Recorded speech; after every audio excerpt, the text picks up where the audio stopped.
Yes, the podcast was with Rory Sutherland, and it's called How to Influence People, Marketing Secrets Behind the World's Biggest Brands. But actually, I think a better title for this podcast would have been, statistics in everyday life and how they impact everything.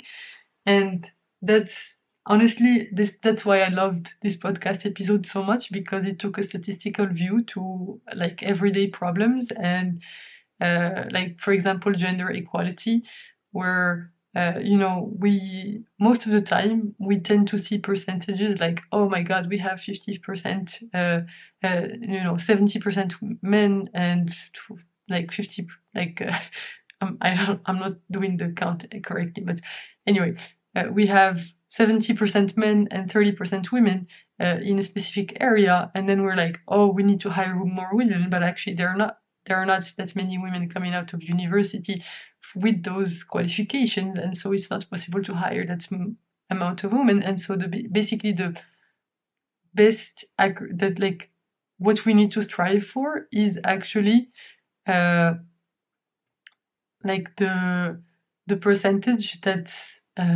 of the women that are actually with those qualifications, and we need to strive for like not 50-50, but actually to reach that percentage. And eventually over time we want to increase the number of women that get those qualifications, and once they get the qualifications then they can get into the jobs. Like over the long term it will hopefully be 50-50, but that's what we fail to take into account in the short term. And I think a lot of like issues like this, especially when it comes to HR and like gender equality, because this is a topic that I'm super interested in and that I really care about. And the thing is, when it comes to these kinds of things, it's usually like HR who makes such initiatives and things like this. And usually they're not statisticians. They don't have very good mathematical knowledge of policies that drive these things. And actually, one thing that struck me the most about this podcast is that this guy mentioned something that, okay, like we have a bell curve of statistician ability, like statistics ability. So like, let's say we have a PhD in statistics is very good at statistics, and we have like someone with a master's and who took one statistics class will be a good statistician, like in the middle of the bell curve.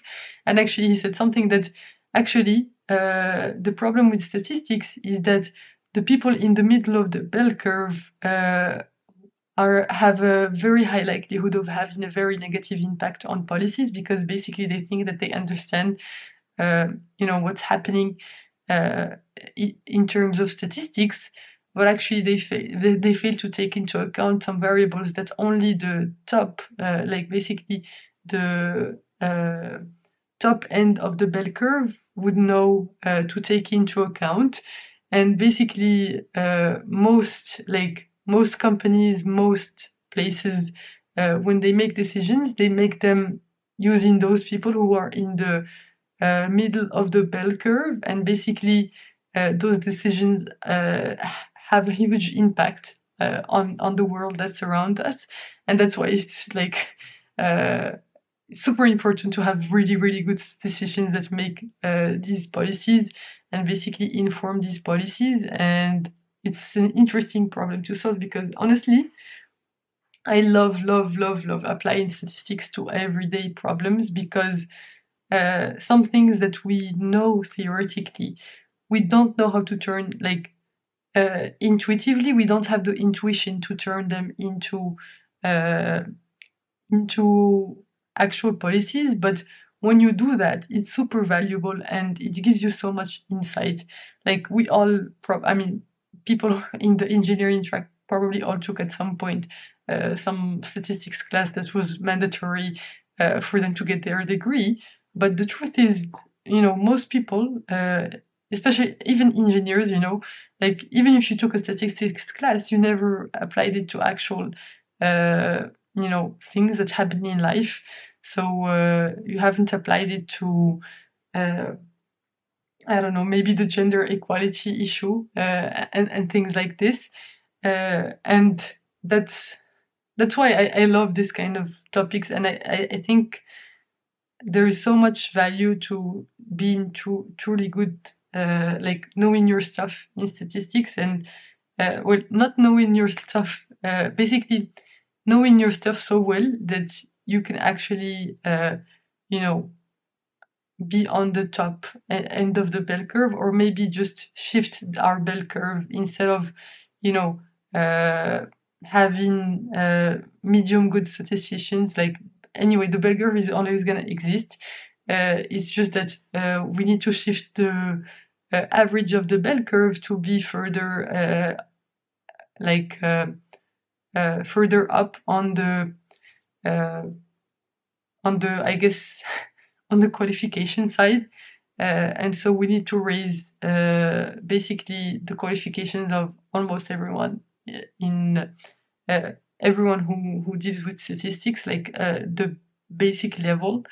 And that will help us, basically not fall into this trap of having people who think they know statistics and basically have studied some sort of statistics, but basically start making decisions with the confidence that actually they shouldn't have, because they did some statistics in their life, or because they don't have deep enough knowledge in the statistics to be able to to understand the traps of statistics, especially when it comes to conditional probability. Most of the time,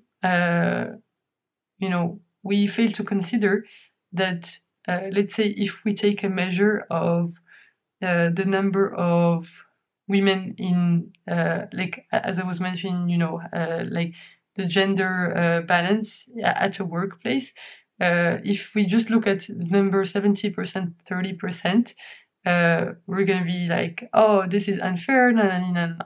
But if you look at that number from the perspective that only, let's say, only 30% of women actually graduate with a STEM degree and that are actually qualified to get into tech jobs, it's actually pretty good to have like a distribution at a tech company where it's 70% and 30%, because it's actually representative of the like the input variable there, which is you can only get people with the qualifications to get into the jobs. And so if those proportions are maintained, then it means that it's equitable. It's just that we need to determine at which step of the pipeline that we need to increase basically our efforts. So in this case, it's not at the recruiting level, because it's already pretty fair on the recruiting level if we look at it through this lens, but rather on the basically the upbringing level, where the culture, maybe our culture, tends to classify doing STEM and stuff as a guys, or like with the stereotypical thing with the boy with the hoodie, or like the insane mathematical genius. Like, you need to be one of these kinds of types of people in order to be able to get into these domains. But actually, it's not true. And basically, you need to determine at which step of the whole pipeline you need to act. And in order to be able to do that, you need to understand the statistics behind this and what could explain the data. So a lot of things led to this 70%, 30% classification, I guess. And you need to determine the true root cause of this, and not just looking at the number on the surface level. You need to do a deeper dive into those numbers and consider other conditional probabilities that need to be taken into account. And this is like a common pitfall for probabilistic thinking is that we fail to consider that everything, like any probabilities that we see, almost any probabilities that we see in the world have priors to them. So let's say, let's look, like if we say that I'm in the median of the DEXA scan, like let's say I go take a DEXA scan, and and the person who, like, basically the report on the DEXA scan says that I'm in the bottom 25% of the DEXA scan. It's not actually bottom 25% of all of the population, which is like the whole world, but actually it's only the bottom of 25% of the kind of people who are interested interested by taking DEXA scans. And these people are actually quite health conscious, so it might not be as bad as we think, because if you're not very health conscious, you're probably not gonna go take a DEXA scan. So, like, the number can be misleading, that you will think that you're bad, whereas you're not like, if you compare to the whole population, which is actually the whole distribution, then you're actually pretty good. But in your subset of people that are pretty health conscious, so pretty healthy, that tend to be pretty healthy, you're in the bottom 25%, but you're in the bottom, like, it's as if you're getting, like, let's say we have we're comparing the top people from different universities, let's say MIT, Stanford, or like some other universities, when you're gonna be comparing those, obviously there's a ranking between the universities, and if you're at the bottom 20, like bottom quarter at MIT, it's not the same as being at the bottom quarter at another university, because first of all, to get into MIT, you need to be pretty freaking smart to get in there, and it might mean that actually you are better than this other person, but just because you are comparing yourself to the population that you're to the people around you, which is the people at MIT, you will think that you're pretty dumb, and so, like, I think this is one of the most common pitfalls when it comes to interpreting statistics, or like percentages and things like this, is that we fail to take into account the fact that these statistics only represent a narrow, they have some hypothesis behind them, and basically they don't represent the whole distribution of the population, and then we tend to generalize too easily, and actually that might be super misleading, because it might cause us to make super bad decisions. And so basically, if we take the DEXA scan part, like, if you think that you're in the bottom 25th percentile, you might think, oh my god, I've been working out, all of this stuff, and all of this is for nothing, and because you're comparing yourself to other people who are pretty health conscious, and so